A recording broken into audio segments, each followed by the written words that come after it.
Yes. Jeff? No. Terrence? Yeah, they're very far away. Did you hear her in my mic and then later in her mic? Like I did? Or did I just actually hear her with my ear holes? I think you heard And then her. hear her again through my headphones. I don't know. I need a bit longer than a single syllable word to determine. It's over with now. You and your monosyllabism. Wait, no. Multi-syllabism. I was going to say anti-monosyllabism. Oh, wait. Oh, geez. You added even more. Gesundheit. Christ. Well, everyone, welcome to That. Raiders of the Lark. Yeah, Raiders of the Lark presents World's Most Available Heroes and Mutants and Masterminds, 3rd edition, actual play experience. We're an experience now. That's what I'm calling it. We're an experience. Welcome to the experience, everyone. Are we going to figure out how to put scents in our podcast and smells, tactile parts to make it a full? You're such a basic experience? bitch. You think an experience is just things you can smell and touch? Well, I think that would increase the experience to have, For you. extra. Yeah. You're a deprivation tank of experience. I'm going full William Castle. Some of our listeners will have a special device in their chairs that vibrates at appropriate times when they're in the scares. Ooh. Or a smell that comes from their chair. Oh yeah, so don't forget your Smellorama scratch card whenever you're I think I've got both of those in my chair. I still really appreciate smell-o-vision. Until you watched a 8-hour-long YouTube stream of a Magic the Gathering concert or a contest. No, I'm talking about like in the 90s where you would get like a scratch and sniff card for some show, and you would like at the appropriate time you would scratch it. I think there was a Ren and Stimpy episode like that. Ooh. I feel like it was like Family Matters or something that I'm thinking of. Oh no, I know what it was. It was a Ren and Stimpy comic book that came with a car air freshener that smelled like cat litter. Cool. That's what I'm thinking. Cool. When I think of odors from my childhood, I'm always thrown back to the He-Man action figure of Skunk Man. No, Stinkor. Stinkor, yes. He smelled like patchouli. They mixed it in with the plastic. He still smells like patchouli. Sheesh. Gross. My friend Lynn had one as a kid. His whole closet where he kept his toys smelled like a hippie commune.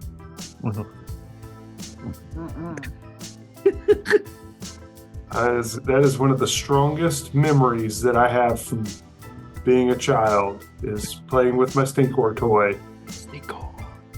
And eating Honey Nut Cheerios for the very first time in the same weekend. My favorite Master of the Universe figure was the snake guy where you just put a little spray bottle in his head.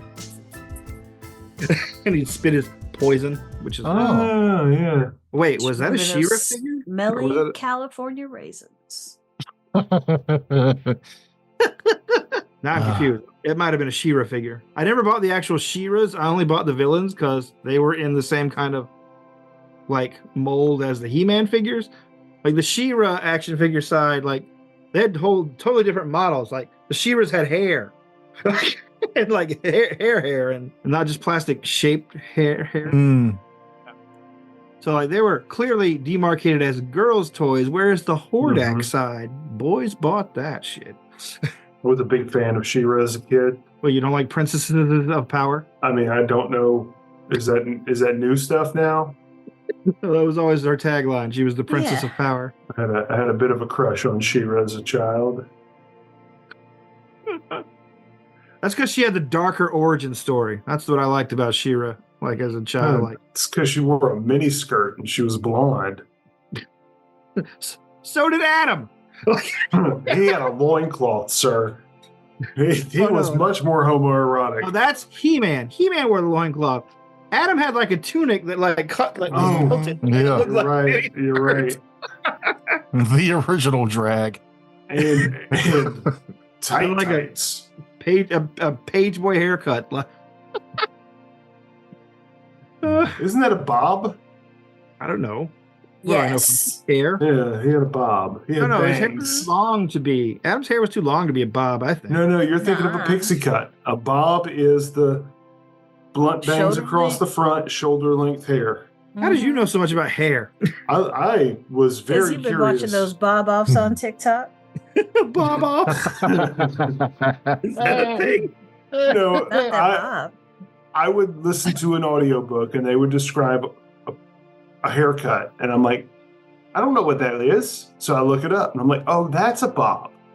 I always thought a bob meant, bobtail, short. Oh, I thought they were talking about pixie cuts, apparently. Yeah. I'm a big fan of pixie cuts, though. I'd always, when I used to get braids when I was younger, it'd always be a ponytail bob. And it was like, it was the right length if it was up in a ponytail and then back down on the top of my head. But if I ever tried to, I wasn't supposed to take it down. And if I ever tried to take it down and put it back up, it was very obvious because it'd be like all different lengths and whatnot. So what do you gotta do? You gotta brush it out and then do your thing up, or? No, these were Braids. box braids. No brushing. Oh, okay. Anyway, Way back in the day. yeah, I've been had a lot of way back memories thrust upon me this morning. Raiders of I the say Lark presents haircuts. Haircuts and memories. Well, Yeah. I'm getting to it. Give me a sec. Well, okay. I walk out the door, look at my car, and there's a plastic gallon ice cream bucket from the late 90s Ooh, on my fudge car ripple. seat, and it's filled with like photos. I'm like, oh shit! I thought I lost all these, so now I've got a bunch of pictures of myself when I looked better and was younger, which is a real ego boost. Anyway, You posted a picture of Doug. yeah, Did that come out of the ice cream box? Yeah, it came out of the ice cream box. I love how you also claimed that it was you, which I yes. was just like, That was a that's joke. not Terrence. I do not look much like Doug. He has like a quasi heroic jawline, I'd say, for a nerd. It's a budding butt chin. Doug has the look of the actual, the bad guy that you don't expect to be the bad guy in a movie. Topher Grace from Predators. Yes. Yeah. Yes. That kind of tracks. The twist villain. Yeah, the twist villain. Doug has very twist villain energy. Oh. I don't think he'd be mad about that either. No. I think he'd be flattered. Hmm. He thinks he's boring. I have never been bored by a conversation with Doug. I have been racked with existential dread afterwards, but Well, I've never been bored. In Doug's defense, he thinks he's boring because he's bored when he's with you. That's he just assumes y'all all have the same feelings. We're intrigued. He's bored. He must be boring. I mean, yeah, sure, you're a mobile piece of darkness, basically, as a exuding entropic energy. But I wouldn't say dark. I wouldn't say dark. Bleak. No. Very, very I've told bleak. this story before. I didn't know Doug well, we were at a house party at Terrence's house. We were watching They Live, and Doug had been talking. And then when he puts the glasses on, and he sees the world in black and white, and all the advertisements actually just say Obey. obey, reproduce, consume. Terrence just goes, "Hey, look, that's how Doug sees the world." And everybody laughed, and I was in the corner going, "That's what it is. That's It is. It's very. He's got the glasses on. He sees the world in black and white." Yeah, our epic fist fight where he made him put him on was. I wish someone had recorded it. Unfortunately, so I mean, it was like 23 minutes of just a brawl in an alleyway. I keep an alleyway on our property just for such occasions. It's like out here in the woods, and then about like one false wall, another one, fill it with graffiti and garbage, just for brawling purposes. You never know when you got to get into a street fight over glasses that make you see the truth of the world. Like, it took 2 days to get my sister's bunt cake recipe out of her, like. Anyway, welcome everyone to issue number 4 of World's Most Available Heroes. We're going to call this one Edge of Insanity. When we last left off, the group had decided... Adam the Cat, the group's training officer, had decided to take most of the team on a team building exercise at the local watering hole, starting with Cosmic Knight and then later inviting the others. However, Defrag and Duncan back at the base were spending their time more fruitfully tracking down some clues or tracking down a hunch, essentially, trying to find out what exactly forum the agitator was referencing. And eventually you came across a forum where you found a secret hidden dark web forum where it was basically all people that utterly despise superheroes, but also has that same kind of Chan board aesthetic where it was all gross, edgy memes and various kinds of bigotry. And also you found what appears to be a mass murderer who was bragging on there. He called himself the Edgelord, and whenever he started bragging about it, the rest of the board decided to call him a liar until he started posting real photos of the crime, and which set off alarm bells. Also, you discovered something which a little later, Adam found pretty alarming, is that the personnel files on the superheroes from the Crusaders of Justice and others had been stolen right before the alien attack on the base in Colorado, and have been slowly distributed to these underground villain discussion groups online. He finds that pretty worrying, but he also knows that there is a killer out there targeting the families, as it turns out, of superheroes, including one member of Crusaders of Justice, Silver Streak, which is where the group, once together, decided to go and investigate further. Defrag, after everyone getting ready, opens a portal to Elko, Nevada, the closest place to the crime that still has a solid electrical grid connection. Now, Elko itself is a fairly, I'm not gonna call it a large city. It's like its population is like 20,000, but it's also a place where a lot of tourists come through. It actually has brothels, and it has casinos, and it has other things like that. But it's adjoining one of Nevada's more beautiful natural resources, the national park called Ruby Mountain Wilderness. I'm sorry. To help me understand how big of a town it is, how many dollar generals? Because our town has 4. Let me see if Wikipedia has that listed. Our town has 4, and I would say we're a medium, small to medium town. Like I said, it's like if Walterboro had casinos and brothels, basically. Yeah, that doesn't tell me enough. I need to know how many dollar generals. You said it had 28,000 people? Let's see. Yeah, something like that, close to. Okay, then it has about 4 or 5 dollar generals. Okay. Because Walterboro had, at last census, 26,000 people in it. Let's see. How many dollar generals do we have? We got the 1, the 2. Oh, God, you got to make me count. There's like 2. 4. Is there? Yeah. That's not including the ones out in Olar and Bismarck. Oh, they did just open one up in Kennedy's too, didn't they? Anyway. Yep. Yeah, they've had one in Kennedy's. Those are not Walterboro, though. There's one downtown Walterboro that I didn't know existed until I had to do DoorDash. And I didn't realize with DoorDash that they would be like, hey, go grocery shopping for me. I thought I'd just be picking up Popeyes and taking it to people. Nope.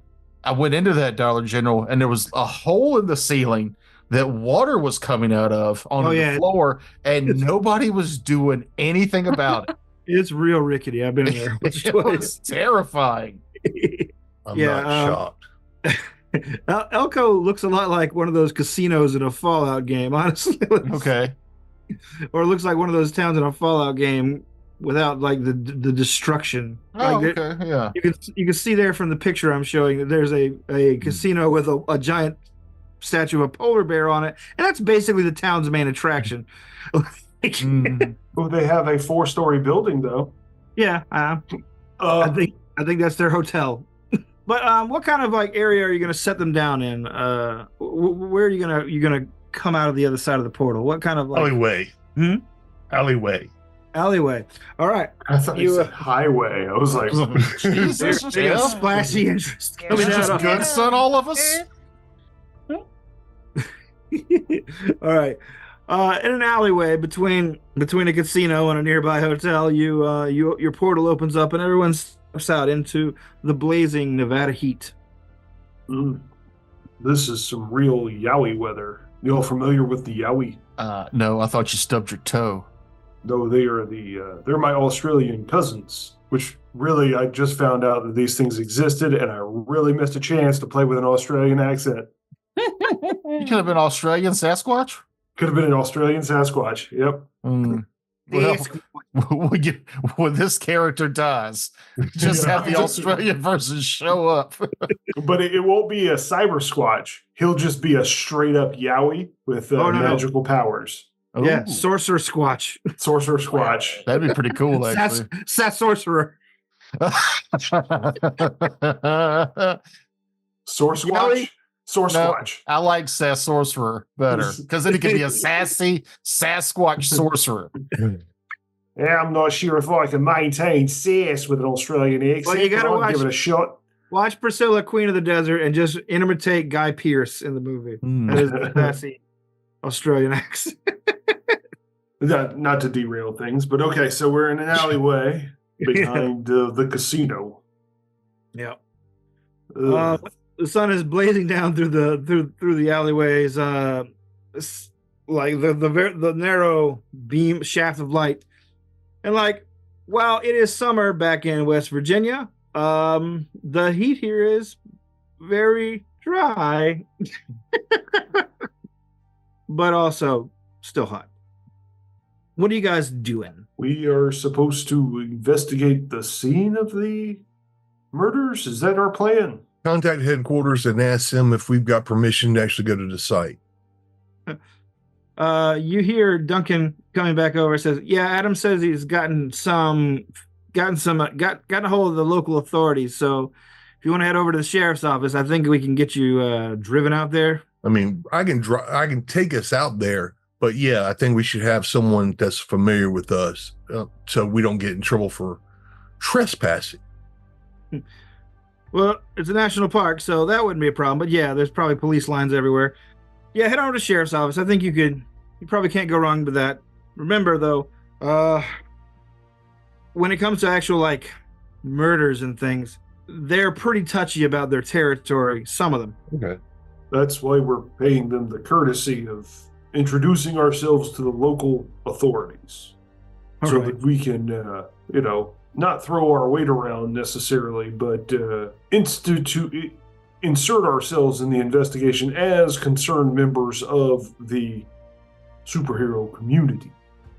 That is my understanding. Also, as members of the same force as this person was a part of, right? They were a crusader of this person's family, the victims, but yeah. The you hear another voice come across the comm, Adam. Hey, guys, just be on the lookout. I got a message back from California. After they told Silverstreak, they kind of lost track of him. I think he might be a little off the reservation. So if you see him, he might be a little distraught, I guess. So we may need to talk him down from the ledge, so to speak. I hope not. I hope he just wanted a break, We're all pulling for the guy. But yeah, be on the lookout. Did you describe Silverstreak? He is a human Caucasian Speedster. male. Let's see. Hold on. What did you say, Jeff? He's a speedster. Yeah, he's a Okay. speeder. He's got. I didn't know if this was our version of Quicksilver or Silver Surfer. I think Or the Silver Samurai. I think Terrence actually mentioned it last time that he was kind of like a speedster type. He is a speedster. He does have the added. He does have an added power set though. He is a speedster who can fly. Oh. So he's a triple threat in that regard, or double threat. I don't know. He's a threat. He's not a threat. He's one of our team members. You know what I mean? Keep an eye out. Okay. Has he ever shown any vindictive or cruelty in his dealings as a member of the Crusaders of Justice? Not that I know of. I've never really worked with him all that much. You know, like sometimes you get together for a big job, but he seems on the up and up. Swell guy. Would you see if you could pull up his psychological file or get that from the West Coast Crusaders, just so that we know what kind of personality we may be dealing with? No problem there. You hear Duncan come across as, yeah, we've got full files on everyone. We downloaded from that dark website. And actually, even the redacted stuff is in here. Looks like he wasn't always a Crusader.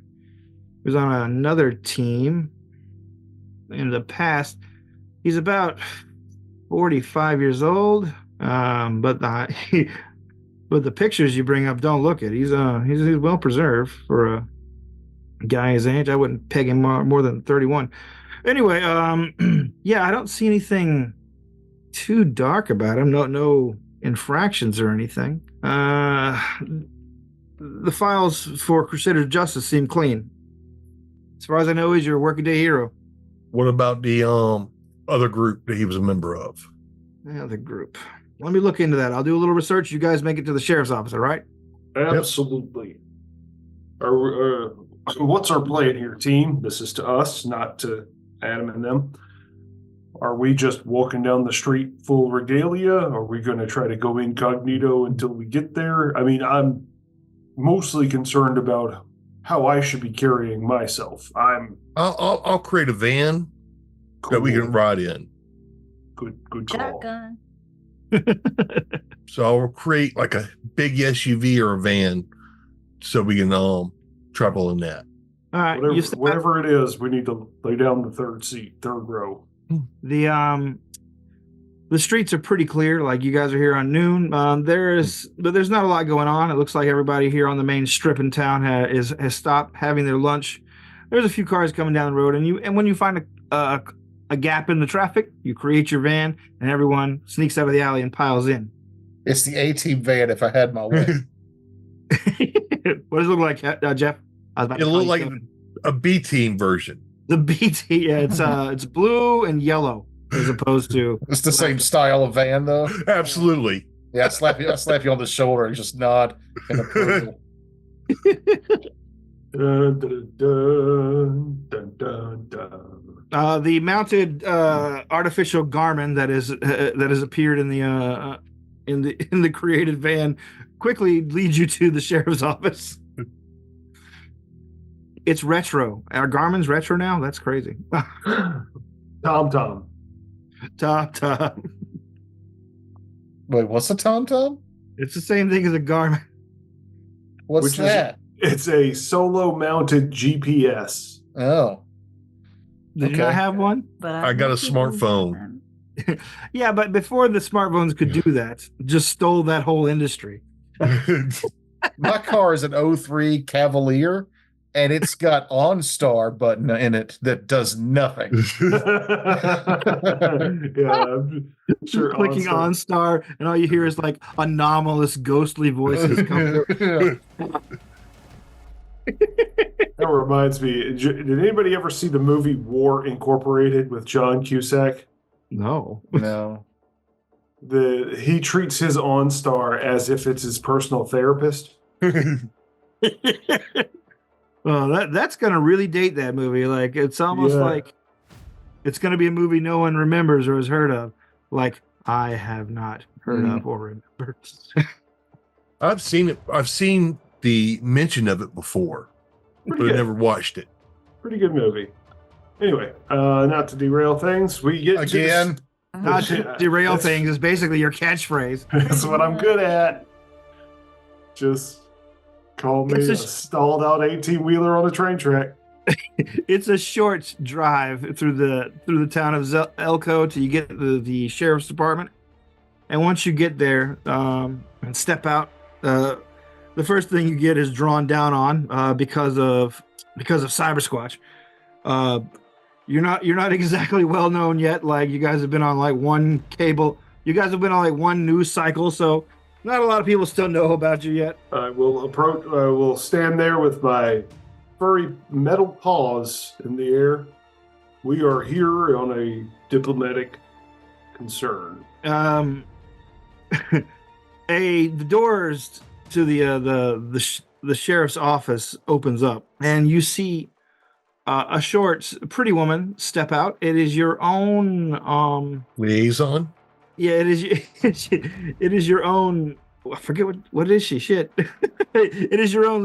Public relations liaison, Veronica Shane.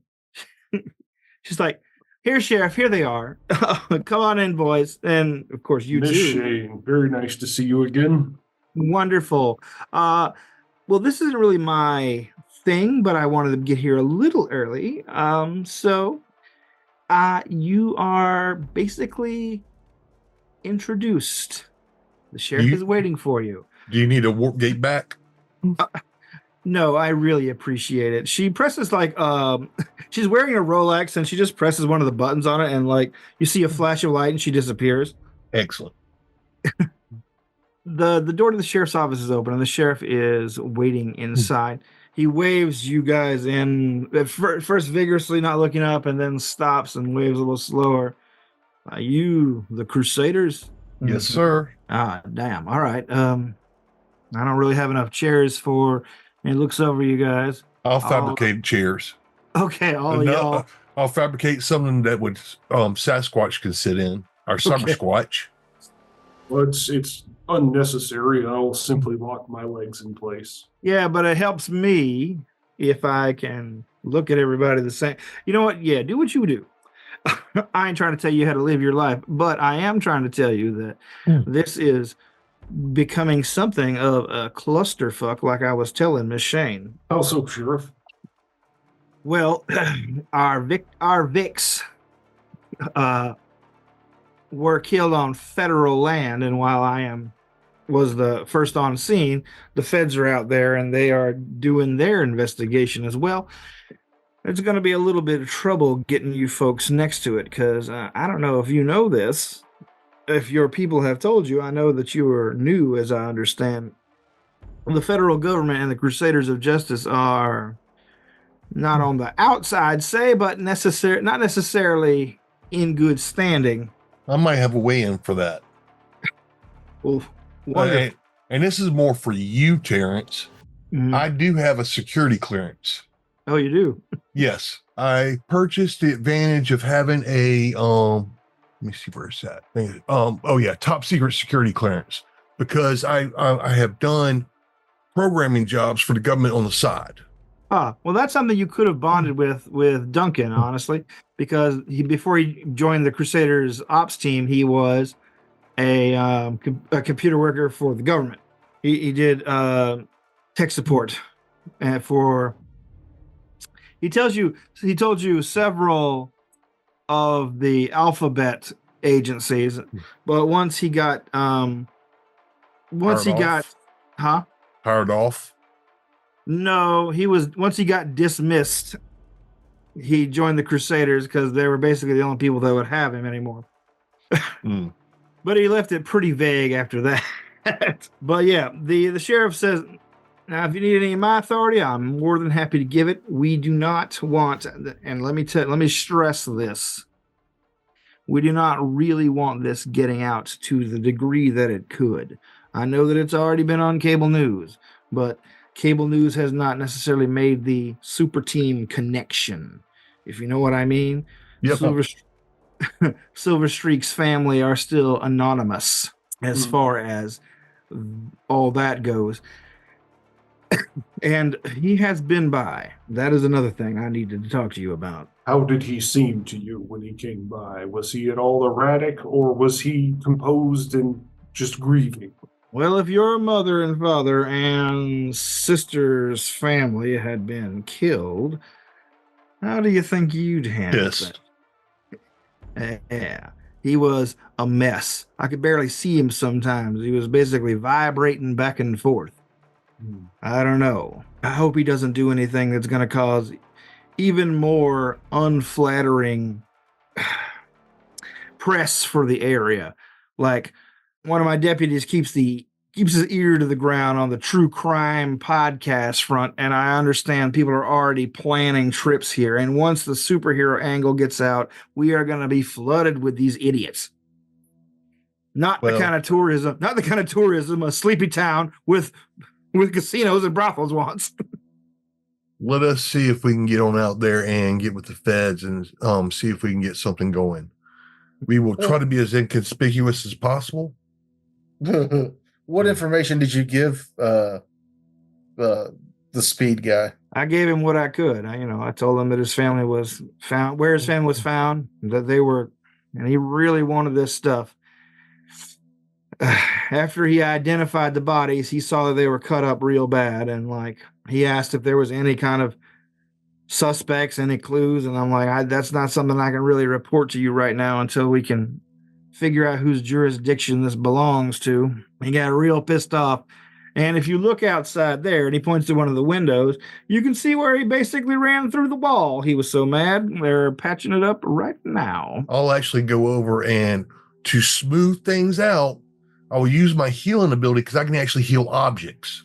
Okay. Is insight how you can kind of detect if somebody's being honest? Yes. Yeah. I'm suspicious of the sheriff. Not highly suspicious with a 13, but okay. The sheriff seems like he's on the up and up. You still have an unsure feeling about him, but you don't know what it is. Like, something about his story is fishy, but you can't tell what. Yeah, personally, I feel like he's saying he stood up to I keep from the Silver Streak. I don't think he would have stood up to him as much as he's saying he is. But I don't personally think there's anything nefarious, but I'm suspicious. The sheriff says, I can assign you a deputy to go out there with you if you need someone to. Probably best to keep you out of the feds site, because I know there's jurisdiction issues. So I would, instead of antagonizing them, let's go a different route here. All right. It's more so we just came by as a courtesy to let you know that we were out here. Well, thank you much. He gives you the coordinates of he gives you the GPS coordinates of the site of the murder. He says it's just best to go by this. Like, I could give you I can give you road directions, but it's just faster to go this way. All right. So particularly the DC check for healing is DC 10, and I've technically got 15 plus 18. So 33. Okay. You walk over to the site where there is a Crusader shaped hole in the wall, and you see a couple guys. One of them is got bricks and mortar, and one of them, a couple outside are trying to repair it looks like I brought out digital copies of that kind of same stuff. So it's I've got mortar and paste type stuff. So I'm dipping into this digital bucket and slap it on there real quick. All right. You begin working on the wall with a brisk pace and repair it pretty handily. And the guys that were hired to do it are well, shit. What are you, some kind of undercutter? Oh no, you still get what you got. Well, here, let me write you. I don't suppose you want to sign this W-2. Just trying to be friendly. And so you have completed your contract. Well, I hope the sheriff sees it that way. He should. and I'll make sure make sure it's loud enough so the sheriff understands. I'm not trying to take any job, but I also do not want to leave a big breach inside of a building. Okay. Especially from a fellow crusader, so that I don't want to cause any negatives. All right. The sheriff nods and smiles a little bit, like his face has been pretty dour this whole time, but his mustache twitches and he nods understanding. And once you guys get back outside to the street, you find a couple of, like, I guess tourists, like looking around the area, like looking at the van, like, what a weird way to do the A-Team van. It's so strange to do the off color. Are they like, is this like a reboot? Is this for filming? Are we in a film set? As you guys walk out, like, oh my God, look at that. And they begin snapping pictures, like, Home to Hollywood, I stayed out loud. And then get on in. We should film here. The two tourists snap pictures of you as you pull away, and you can see them still like using their camera phones, and like one of them turns around and like takes a picture, points, and like you're guessing it's going to be a very, like, you know, soy face kind of YouTube thumbnail. Can I go online and squish their upload? Okay. All right, you tag them for later checking. Yeah, I have what they call a cipher ability, which actually makes it hard to find any information about me on like if like anybody's digging anything on the web. Okay. So like I will cut that into effect. Okay. Basically, let's just mark it as some kind of like power. Is it a power up or is it like an advantage? There are advantages, but I invested heavily into it. Okay. So yeah. Basically, like, any pictures of you don't want to be pictures are basically scrambled garbage. He's blurry in the background, and then Cyber Squatch is blurry in the foreground, and it just ruins the whole thing. Which is specifically what I was looking at was what the sheriff said. He was trying to avoid any correlation to this, and then if it gets brought up that we all of a sudden were here trying to squish the fact that a bunch of heroes showed up. Right now, it just looks like, oh, hey, there's some, there's just a rumor of some, maybe some kind of new movie or something. Right now, it's just crazy talk. But there is no evidence. So if I make sure I squish that. Go ahead. Got it.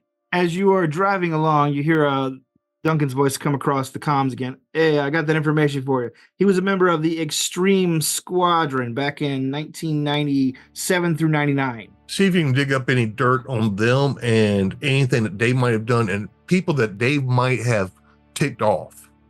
All right. Their leader was called Edgelord. Oh, yeah. Blue! Like, or it might have been his grandfather. Extreme, like with an X? Yeah. No, the X is extremely large in the logo. It's still an E at the front, but it's like extreme. I think I've got that comic book. You're gonna put extreme. Actually, I'm gonna change in my notes. It is just starting with an X now. Fuck it. There you go. Nice. You've changed the canon. Like X-Force, Excalibur. Excalibur was one of those where it's like EX, yeah. The X-Force was just the X-Force. Yeah. Like Excalibur was the only one with an actual E in front of it. Like, yeah. Little E, big O X, Extreme. I think that's their branding. People were buying them X-Men comic books. Hell yeah. And then they got Excalibur and went, what the fuck? I don't know. Excalibur was pretty popular, and I think it had the most consistent best art through its entire run. It had some interesting characters in it. And it had I enjoyed Excalibur. And it had the Black Knight. It was like the first comic that did the multiverse thing in earnest in like the Marvel books. Like they had so many multiverse stories. Like fucking Rachel was a multiverse character. She is like she's not even part of the main X canon. she's Scott and Jean's daughter, but a different Scott and Jean. The run that I had, she was part of the Force. Nightcrawler was part of the Force. Kitty Pryde and her pet dragon Lockheed. Yep. And the basically fairy princess Megan. Like yeah, I forgot about her. Captain Britain's Yes, girlfriend. Words, names. But anyway, yeah. You get that. Duncan says, I'm on it. This part of the internet is mostly gone now, but it's going to take a little digging. And in the real world, I find that upsetting. Like stuff from like the late 90s and even up through like 2010, it's hard to find anything that was like put on the internet back then. It's all like, hey, would you like a new website? Here, would you like to buy some property? Actually, there's a website that lets you like put in dates and it will show you what the site looks like. Oh yeah, I know what the Wayback. The thing is though, in order to have the Wayback Machine have a log of what a site used to look like, someone has to have logged it on the Wayback Machine. Mm-hmm. Way back, unfortunately.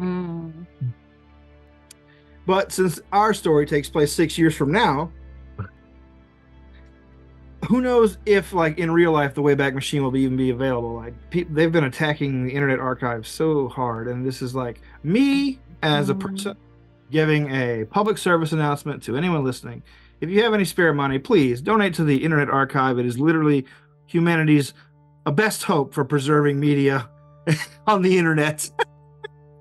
They're under attack from fucking publishing companies all the time. Blah, blah, blah. Please give them some money so they can save themselves and save us from like lost media. Media is always getting lost. They are the unlosters. Okay, back to the game.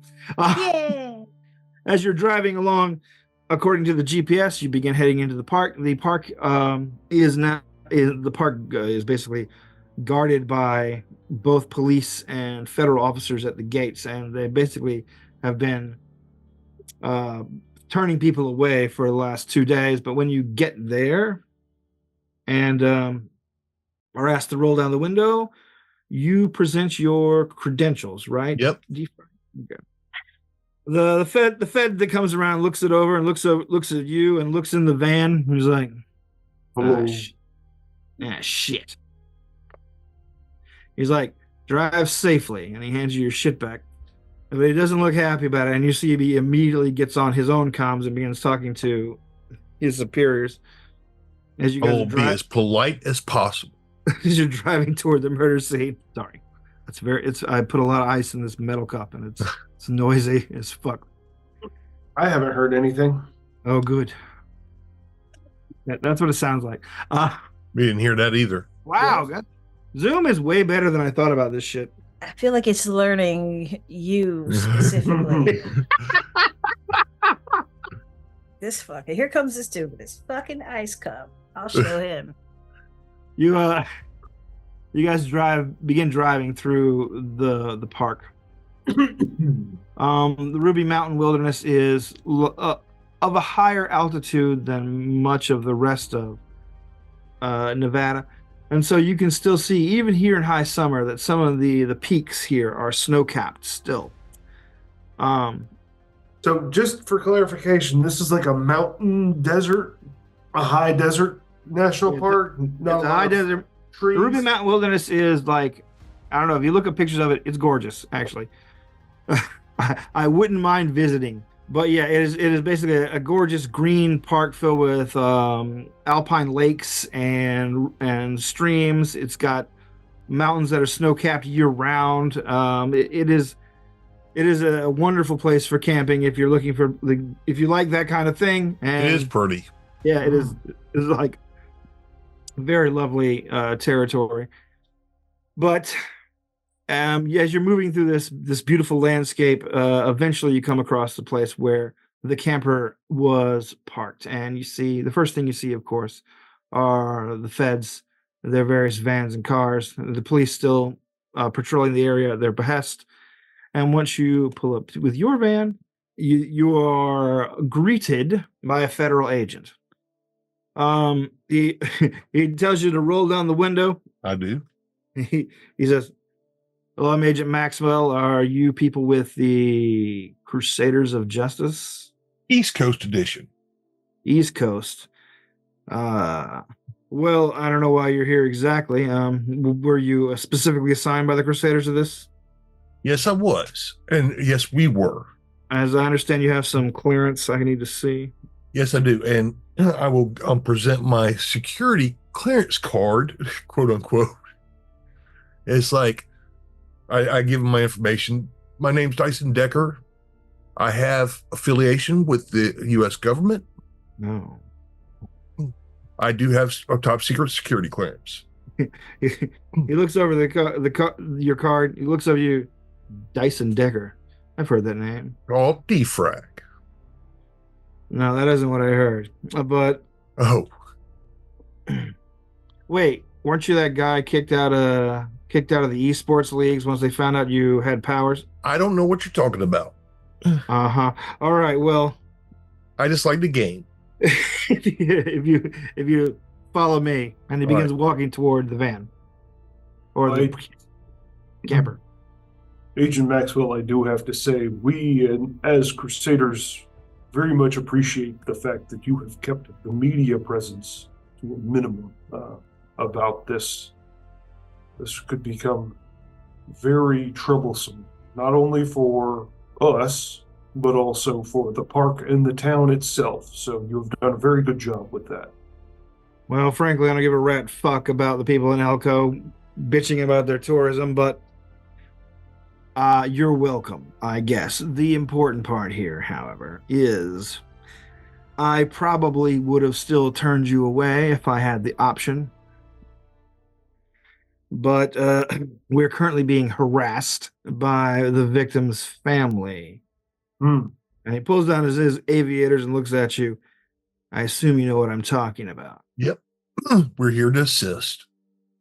And for that matter, I'm going to have a friend assist me with this and help us prevent any overarching problems. So I actually summoned Minerva and asked her to create an illusion over the area to prevent any outside visual. So like if someone's got a drone or something, or there's satellite images or anything right now, I'm going to mask the whole area so it will hide anything. I mean, it's not a high DC, but the whole thing is I don't even care if it looks real. I want it to look kind of fake. Okay. As long as you can't see what's going on, I got it. Correct. Minerva materializes and says, "Whatever you want, boss. Sure. How about a theme park?" And basically it becomes, as far as any digital scanner goes, you guys are a traveling theme park with a gravitron and all kind of shit. Minerva giggles and then demanifests and says, "Don't worry, I'll keep it up." And just FYI, so you know that the illusion covers 2 million cubic feet. That's fine. That's plenty. I call it digital world. All right. Oh, Agent Maxwell, may I ask you, what kind of harassment is the victim's surviving family member trading? The man you call Silver Streak showed up about 6 hours ago, demanding to see basically all our investigations, and we, given his status with your group and my current orders regarding superhero groups, I was not able to release the information I found him. Like, it's not a protocol. It was against protocol at the time. Things have changed since then. So since you are duly appointed representatives of the Crusaders of Justice, who are here under the auspice of private investigation, and let's face it, you still have a lot of pull with members of Congress, I'm instructed to let you see what we have. Unfortunately, what we have is not a lot, which is what I told him anyway. It's like, you won't find anything useful here because we have not yet. He did not take it well. Do you have any supers on your team? We try to keep a couple on hand, but unfortunately, your organization seems to snap up most of the low-level powered people. So you have no one with heightened forensics perception or any kind of psychic reading ability or anything along those lines? he stops and he takes off his glasses for a moment, begins to polish them, blinking at him, and he's like, well, to be honest with you, as far as we're concerned, this is just a normal murder investigation on federal land. Like, the fact that your friend is a superhero might make his reaction to it a little bit more dangerous, but we actually have a lot of more high profile things that are more important to the government to use our powered people on. That's why we're letting you go ahead with this investigation. Is it all right? Is it all right if we assist you in this possible? Because I have a couple abilities here that might make the investigation go a lot smoother and make this progress a lot faster. And if we're willing to share information, yeah. That was actually the point I was getting at, is we might have abilities that you currently are not using in this particular capacity. It was not a dig at your organization or the ability of the people that you have here. I apologize if it came across that way. Maxwell stops for a moment, slides his aviators back on. He's like, no offense taken. And yes, finding out the culprit would be extremely helpful. So, unlike many of my other superiors and contemporaries, I'm not averse to using superhero aid. Follow me. Okay. So there's a couple things I want to do here. Is I want to bring Minerva along, and the reason why I was talking about the digital world piece is what I'd like to do is let's find out what the area is and kind of create like a visual, like covered football stadium over that area, okay, with lights, so everything's brilliantly lit. Excuse me. And then pretty much grid the area out. So, like using like holographic lines and stuff, so it's easier to know where everything's happening at, and then make sure we place markers. Take the pictures that we had from what we've seen, from what we gained from the website, and take the pictures and stuff they have from the evidence and stuff. Correlate all that data. Since I have a computer system, basically use that computer system to correlate all that data and basically create a holographic image of the murder site, so that we can then use the computer to kind of try to give us a good idea of what happened, and then maybe like fast forward backwards and stuff, look for prints and that kind of stuff. Like, take all that information and see what we can correlate with it. All right. Are you explaining this out to the group, or are you just... Oh yes, absolutely. Okay. And I'll make sure the agent can understand it too. All right. Duncan across the comm says, all right, you guys still have your drones with you, right? Yep. Yeah, I'm giving you control of them. That way you can do scans with their sensor technology.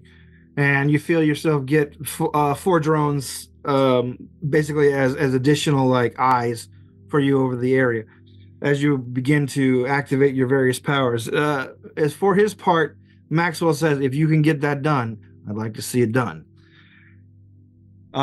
So you create your stadium, your illusionary stadium. Yep. Lights are beaming down across the whole area. The authorities, both feds and cops, are looking on with awe, basically, as basically you are just creating this crime scene, like megaplex to hone in on clues. One thing you hear across the feed, Duncan says, I was going to leave it up to you, Defrag, but I did not forward those pics to the FBI. That's fine. For right now, we'll just keep them as part of our cache of information, and then we'll see what we get from the once we correlate the information together, we'll see what comes from it. All right. So yeah, you begin make the investigation check for me then, I guess. And I will mention that to all y'all. Do any of y'all have good perception? So here's the way things kind of, from what I understand, perception is what you use to just do a cursory scan that you notice something's off. So you use perception just to do a cursory look, and based off your roll off that, Terrence can give you information. In-depth investigation is basically used when perception doesn't necessarily find something. That means you've looked closer to the area and you see issues and stuff, that's when you can like, oh, I'm doing a good search check. Well, I've only got a +5 to it, but I got a 23. All right. Who else got what on perception? I've got a +7 to my 10 for 17. Okay. How about you, Bubblegum? +4 to my 11 for 15. Okay. And I just got a 22 on my perception. All right. Hell yeah, the alien wins. Bubblegum, you are pretty inexperienced. You as far as this investigation and crime solving goes, you look around, and while you find things you think might be clues, you see that most of them have already been tagged. So I feel like what's going on with Bubblegum is she's really into kind of like cosplaying. Her outfit today is very Bene Gesserit chic. Okay. She's all white, flowy linen layers, and she's just really just kind of like being the mysterious one standing around looking the part. Yeah, So yeah, she's with not doing lots a of great like job very like weird alien music going on in the background. Just yeah. She's not really helping. she's helping, but she's there.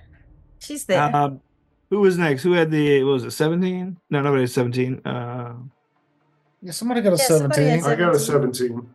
All right. Let's say something, Frakes. Cyber Squatch, you begin looking around, and you discover, unfortunately, like another sad reality of your current state. Like your normally incredibly keen sense of smell that you grew up with is almost dead now. Like you've lost the ability to tell. You used to be able to tell you used to be able to tell if someone had cancer or not with your sense of smell growing up. Mm-hmm. But after the immortal Axis did this to you, they have dulled your natural senses to the point where it is like a part of you has died. Your investigation unfortunately gives you nothing but sadness, but a hero point. Enjoy. Thanks. I do have UV light that I can turn on and bathe the area in UV light. There's cum everywhere. Oh God! Why are the animals so gross? I hope it's the animals and not Edgelord. Because that means he failed. I don't want to tell you which. I don't want to tell you which character I modeled this villain off of, but you'll figure it out later. I'm just glad Toker got my edging joke. What a loser! But however, between Cosmic Night, between Defrag and especially Cosmic Night, you come across in the distance from the RV where the murders took place, you find some prints that the feds had not yet. With your grids, you begin to overlay what you find, or rather, the grids automatically overlay what you find once you point it out.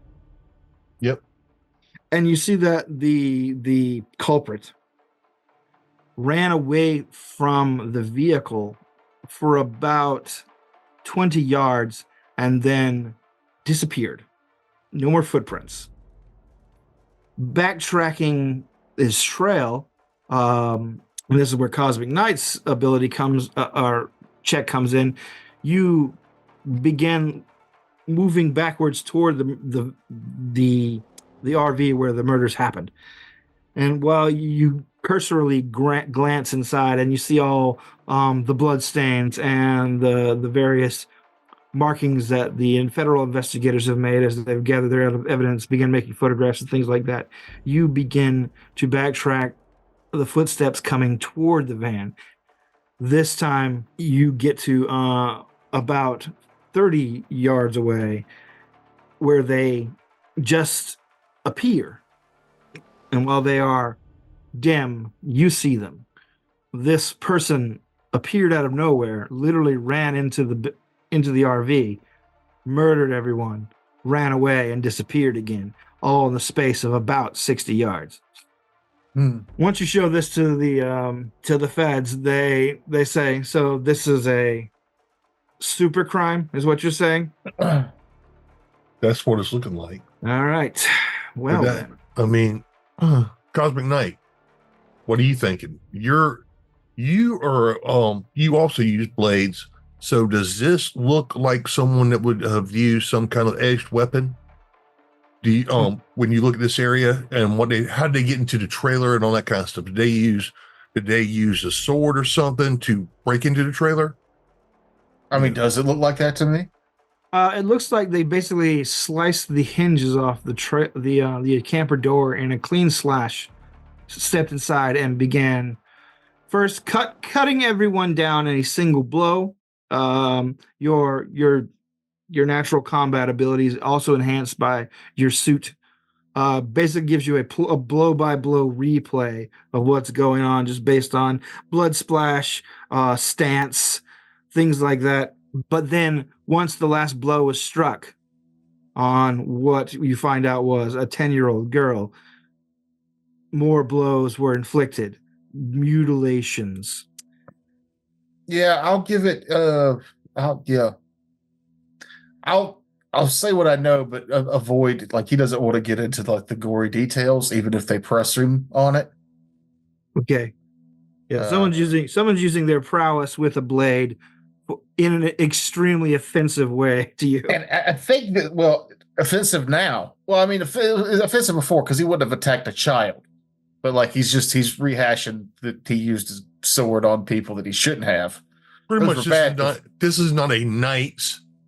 A knight would be very sick of seeing someone being abusive of how they use a blade. This wasn't a combat situation. This was just a straight up murdering. Right. This was an unarmed family. Yeah.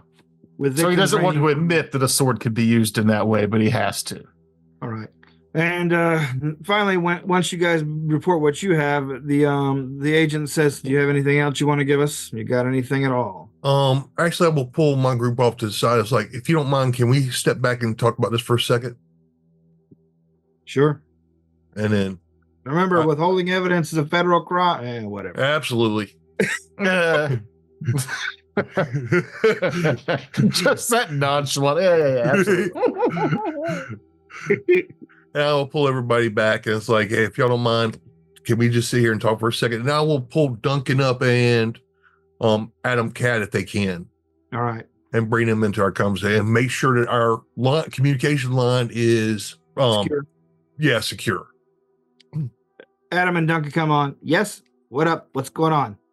I will send a correlation package of what we found, so like a digitized version of what we saw, so maybe like they can see a 3D model of the area of what we did. I'll have Minerva basically convert it into a 3D image so that it can be seen with basically create a profile based off the step patterns. So by measuring the size of the footprint, the steps between the person moving from one place to another, basically try to correlate what size the person is and get a different, like an idea of coming up with at least a body shape and height and all that kind of stuff that we can get. But how much weight is it? You know, I have microscopic vision also. So if I got fine tune some of that stuff, I'll use that to help figure this stuff out. All right. So you're trying to build just like a physical and like maybe a power profile for this guy? Yeah, absolutely. Okay. Give me a technology check just to see if you can augment the ops team findings. 36. All right. Yeah, that definitely augments. After a short time, you hear Duncan come back and says, "All right, looks like our modeling has him at 153 pounds, probably." Let's see. You're guessing. I'm guessing that either given the from the impact and distance between the steps, our models are showing him being at least a power level 6 in speed. He is fast. given the depth of the impacts that you found. He's also got some sort of either technology or teleportation power. And of course, Or he seems to flying. be, could be. Yeah, that is something else. He might have landed hard. He might be heavy. He might be heavier than we thought, and our modeling is off. But I'm going to go with what we have for now, unless we find out different. Toker is thinking the same thing I am, I think. The guy is, let's see. Unfortunately, we're not getting any like energy patterns that we recognize from our drone scans either. So that's fine. But go ahead. There's no temporal or radioactive distortions in the area. And what you get with your standard speedster of a certain level. So if he has speed powers, they're minimal. So let me ask this real quick. I got a couple things I would like y'all to check out.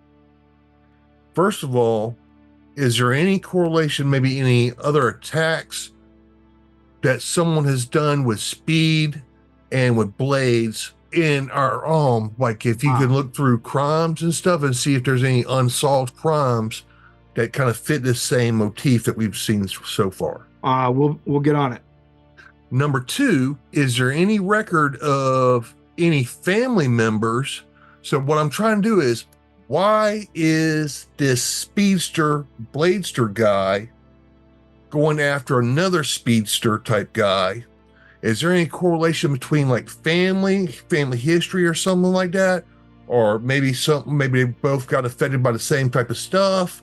Do we have any clue what triggered the ability of Silver Streak, and might that same thing that caused Silver Streak to have his abilities, or if it wasn't natural, could have caused someone else to get their abilities, and they are going into an enemy type mindset, and that's why they're going after Silver Streak and his family. All right, we're gonna look into that as quickly as we can. I'm gonna go ahead and if you, on your word, I'm gonna forward those pics we found online to the FBI. Just let me know. Yeah, that's one reason why I brought y'all on. Is like, do y'all think that would be a problem if we share that information? Yeah, just don't tell them that we found it yesterday, please. Well, I won't. Adam says, you guys, I'm not much of an investigator, so I appreciate the work you're doing here. I really was not expecting this kind of a complex case this early out. But you're not going to get high marks from me if we can get. Is there any way we can get information to Silver Streak to come in and talk with us, maybe work with us instead of being outside? I'll see what I can do. Just some kind of communication. Just, he might not be listening in. He might not want anybody to be able to track him, but, send out some kind of signal. Do I know anything about like, speedsters? Is there a way to like a frequency, maybe a hearing frequency that he might hear? And since he's a speedster, might be able to slow it at such a high speed of frequency, he might be able to slow it down with his brain. That like speedsters, people that use speed powers generally are, once they're activated, are a little hard to get a hold of because they literally outspeed radio waves sometimes. But there are energy frequencies that can go faster than many of them. But it'd have to be like a very basic communication, Morse code, or a specific kind of tone. Duncan says, yeah, according to our files, he does have a call tone that we can send out. And he forwards that to you. He's like, and basically, yep. Basically, you just program in your location, and he should be able to pick it up. We'll do that then. All right. Does anybody else have any other ideas, suggestions? Not a suggestion, but it is a thought that might be problematic. Is what if it is actually Silver Streak who has had a psychological break? Did this himself? That's fucking dark, man. Well, wouldn't it be better if he was here? And we can actually agree. I agree with bringing him in on this. That way we can monitor his reactions and his thought processes. But I'm just saying that this might be an option. There is a possibility that he is suffering from some sort of dissociative personality disorder or something. I know that is a big trope in a lot of what you people find to be entertaining. But Sorry. But Silver Streak doesn't use a sword, right? No, he's mostly a run up and punch you kind of guy. That's the reason why I was thinking it might be another family member, someone that was created at the same time. I just think right now the only thing I'm seeing that kind of helps correlate is Silver Streak's a speedster type, and this guy seemed to be some kind of speedster type. Maybe not a high-end speedster type, but has some kind of speed ability. Well, Edgelord took photos of a crime scene, right? What are his powers? That's something you're having trouble. You're guessing just from the forensic evidence of what there is of it. He has some sort of teleportation. He is faster than a normal man, and of course, he has at least above average human strength from the ability that he had to just slice off a door. So we do know that he has teleportation. At least that is what the forensics are telling you. Teleportation or flight. Mm-hmm.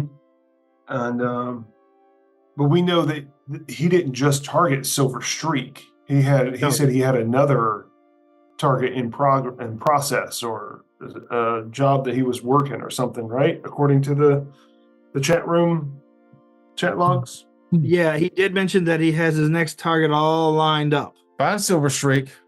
I don't think he did it. Ask him about Edgelord, because maybe Silver Streak doesn't have access to the dark web stuff, right? Right. Yeah, we did not share that with anybody else yet. But he might have a history with Edgelord, or it might give us a little bit more info. Yeah, it's possible that Edgelord is just targeting randoms, because that's what most serial killers do, is target random folks that don't have ties to them. But he might have a tie to them. We don't know. All we know is that we have a single lead, which is a name, and this evidence that we've gathered today. Well, let me say this. No. Going after a person just to kill them that is what you're kind of talking about is, I want to just kill this random person. Mutilating a person to piss off Silver Streak, and it's basically, this is targeted. Yeah. This to me, yeah. Go ahead. I think it's targeting supers, not just targeting Silver Streak personally. But this is all conjecture on my part. But given the fact that he was bragging about this in an internet forum that is anti-superhero and pro-supervillain, makes me think that he's just targeting supers themselves, and he had a line on this one. But I'm not a forensic psychologist or anybody smart like that, so I operate off vibes, which is not a great way to live. Is there any way to use an insight skill roll to figure out what the mindset? So like what Cyber Squad just mentioned, can we use forensic psychology to figure out what kind of mindset a person would have to do this kind of manipulation? Expertise in that? Yes, I do. Oh, well, they points. You tell me what expertise it is, and I will tell you, yes, I have it. Forensic psychology would be fine. Roll it. Not a problem. Jeff loves playing a psychologist. I rolled a natural 20. All right. After seeing the evidence you've come across, you are under the impression, just from the minimal evidence you have based on, one, your interactions with the your not basically non-interactions, but observation of the murderer online, plus his activities here, that this person is not only interested in the death of superheroes, but has specifically gone out of, killing people in their homes is easy. This person went out of their way to target somebody on vacation who was connected to a superhero, and he's from an anti-superhero group. He definitely had a target in mind here, and he is not interested in actually killing the superheroes. You're guessing that he might not even be able to, but he knows what he can do. And he is out to hurt people. I want to build up a psychological profile and then submit that both not just to our group but also to the feds. All right. Now, when you say he targeted a superhero, was there anything in that natural 20 that gave Defrag any kind of indication that there was a personal connection to this particular superhero, or was it the fact that he saw an opportunity? Like, did he have a motive aside from just hurting supers in general, or did he have a motive for hurting Silver Streak? You're guessing, given the horror show of the crime photos that were posted online by the murderer, that this was a pretty personal attack. Like, okay, it was not necessarily mentioned in the forum, but like if you're going for an assault on somebody's family or whatever, and you may not be able to fight that person off, you usually get in and get out. But this person took their time to basically dismember bodies. He made it personal. Message. Making it very personal. Okay. You hear Duncan come across the comms like, all right, yeah, I got the Extreme Squadron roster from the time that he was a member. It was a 5-person team, and we had 6-gun gorilla with guns. Fox, who did not actually seem to have any superpowers, but she was a really good investigator. Basically, who served as leader on the team. Mr. Sticks, and I'll come back to that. Give me a second. But Blue Bolt, who is also in our ranks right now. I don't know if you've seen him on the news ever. He's the guy with the lightning guns. No? All right. Mm-hmm. And like most of you who pay attention to superheroes at all know who Blue Bolt is. He's a pretty popular hero. Like, his lightning guns are fairly iconic. There's a very popular toy version of them. But the other 3 are fairly obscure. Duncan circles back around and is like, yeah, Mr. Sticks was found... Mr. Sticks was found dismembered about 3 years ago. And then he was basically carted off by one of their affiliate, I guess, not one of our guys, but like the magic guys keep to themselves, right? And Mr. Sticks was Mr. Six was dead, and he was always dead already when he became a superhero. Sticks with a Y. Got it. Yeah. He, so... I thought he was a drummer. No, he was... I was picturing a dude using a scrimma sticks to beat people. That's what I was kind of thinking, too. No, Mr. Sticks was an undead guy, apparently, and he got chopped up so bad that he had to get carted off by one of the supernatural. I'm not sure I want to call this person a hero, but an in-betweener, definitely.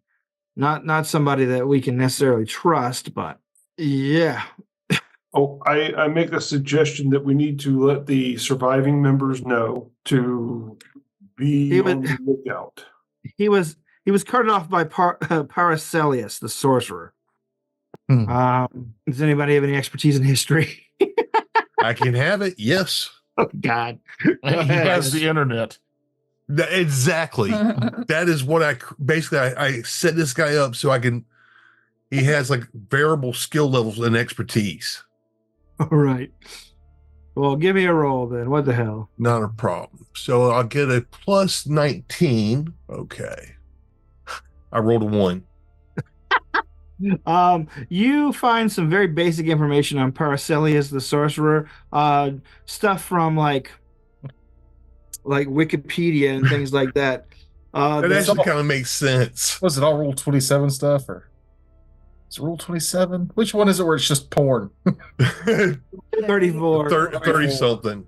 Paracelsus, the sorcerer, is a legendary sorcerer previously of myth up until like 1920 or something, when the magic community decided to come forward with their existence, proving his actual existence and quasi immortality. But like, there's so many apocryphal stories about Paracelsus and where he lives and who he is and what he does and what he even looks like. It's hard to tell based on your check.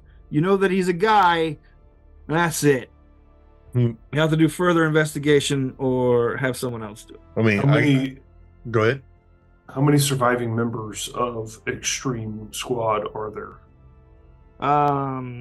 Duncan does a little typing. You hear across the way. He says, well, it looks like other than Mr. Sticks, who I guess technically is still alive, in quotation marks, somewhere, all 5 of them should be still alive. I mean, 6 Gun Gorilla's not looking so great. He was up in years even back in the 90s, but...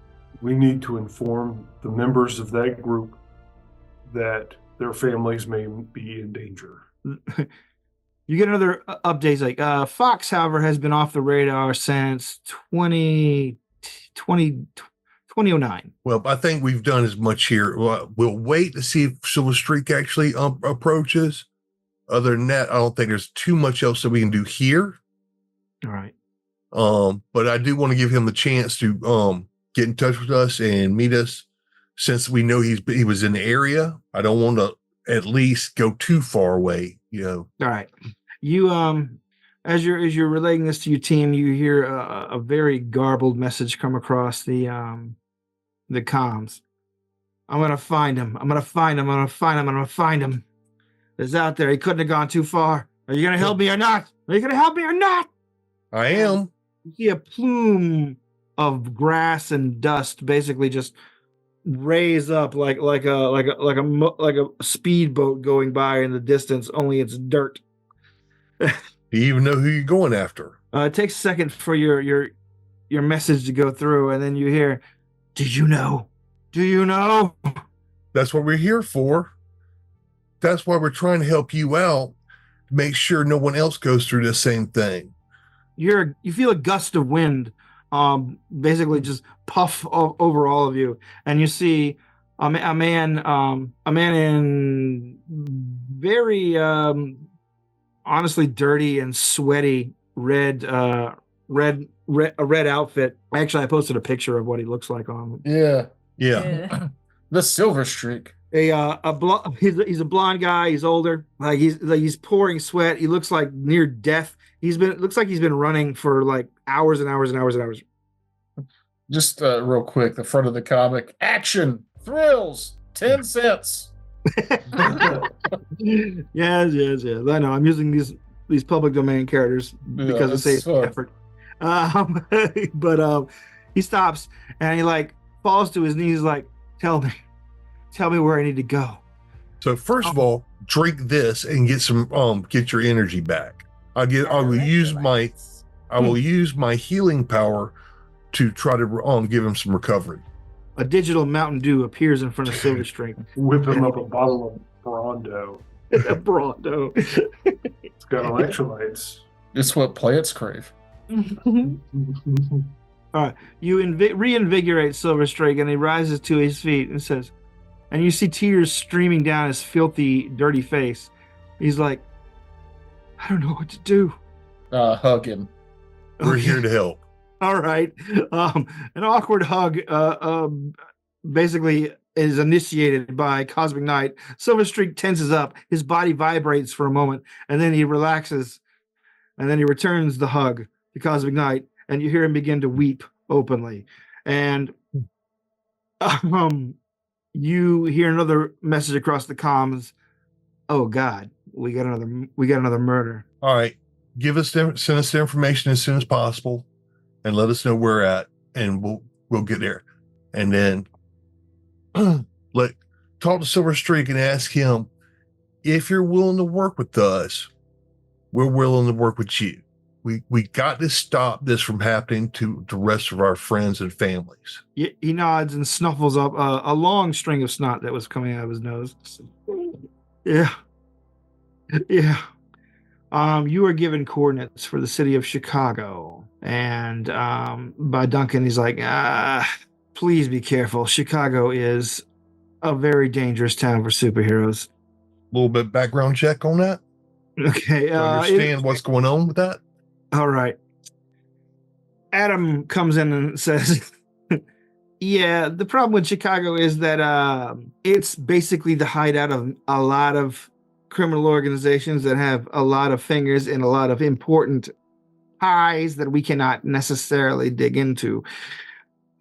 So, there's a lot of people walking around that should be in jail thanks to an incredibly corrupt legal system that the county has. It is unofficially one of your villain strongholds, and officially, honestly, given the amount of officials, I don't even go home anymore because of it. So if we go, we'd stand out. You're gonna raise alarm bells, that's for sure. I guess I need to get a fedora and a trench coat, huh? Oh yeah, go to the thing. I stop hugging Silver Shrimp. All right. He doesn't want to let go. He's basically still wrapped around your torso. Oh, if he's still into it, I'm still holding on. Okay. I figured that he had thought it was awkwardly too long at this point. No, he is basically like in shock, essentially. Okay, so here's what I'm thinking. We've already handed our information over to the feds, right? Yep. Yeah. We portal home. We get Silver Streak to go with us. Get him the help that he needs at our base. Get him a shower. Get him a meal. Get him somebody to talk to. Because we've got grief counselors there, right? Yeah, they're available. We get him Silver Streak. We're going to get you the help you need, and we'll take over for now until we find more information, and we'll get in touch with you. We're going to keep you close by. All right.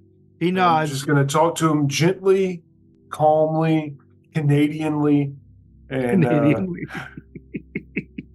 convince him to come with us. Right. See if we can request a temporary transfer of Silver Streak over to the East Coast.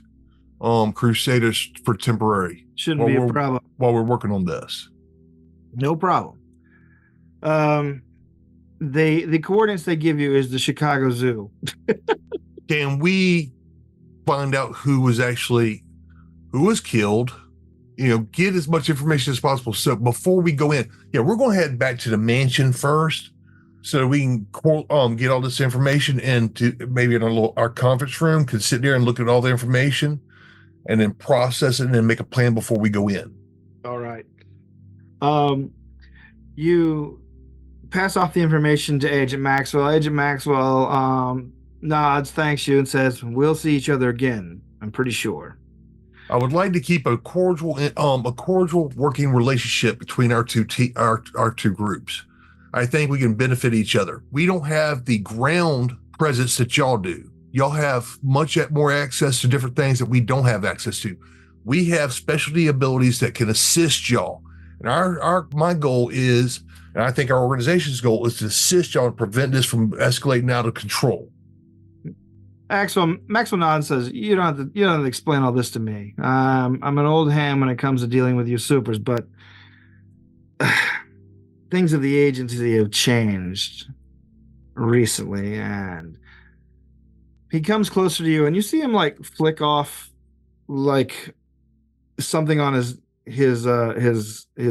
chest, like a camera recording device, and he says, "I can't guarantee you that we'll be on the same side forever." Understood. He backs up, but I will not take it as a personal attack.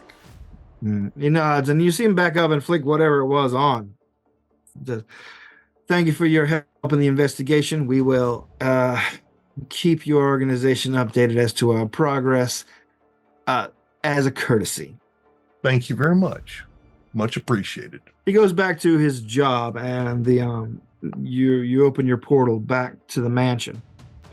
Everyone walks through, and you see Adam the cat waiting there. He flies over to Silver Streak and basically like flies into his arms. You see cats jump up wanting to be held, and Silver Streak basically like holds his arms out, and Adam lands in them, and he begins to like purr. Oh yeah. Talk softly to Silver Streak. He's like, "It's okay, man. Come on inside. We'll get you cleaned up. We'll get everything done. Don't worry. My team, they're the best. They're gonna get it done." And he disappears further into the mansion, letting you guys go to the conference room where Duncan is waiting with Rena. Rena and Duncan are basically poring over the information they got from the drones, and they're like, she turns and says, we thought we weren't getting any good readings on the area. Nevada is notoriously hard to read given all the background radiation you get in the area. It's not just Trinity, it's everywhere. It just spread over the whole state. It makes getting detailed stuff difficult, but thankfully my drones were able to get something. And they bring up something on the screen as you guys are settling down. Somebody bothered to leave a message. And unfortunately, it's not going to help us now, but she begins messing with the various settings on the images that the drones took. And you see in what appears to be written in some kind of radiation, she doesn't bother to define it just yet, written above and below on the ground in very big letters, between like the camper where the family was murdered. It says, "Your ape babies are next." And she turns, and Duncan turns and says, "I'm afraid Six Gun Gorilla's family has been slaughtered." And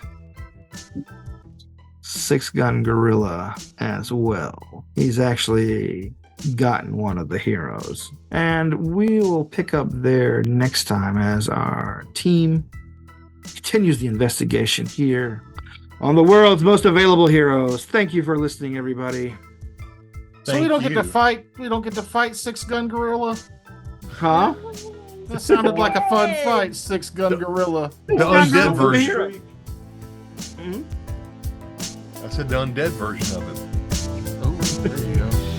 All right, thanks everybody. Thanks for listening, Everybody.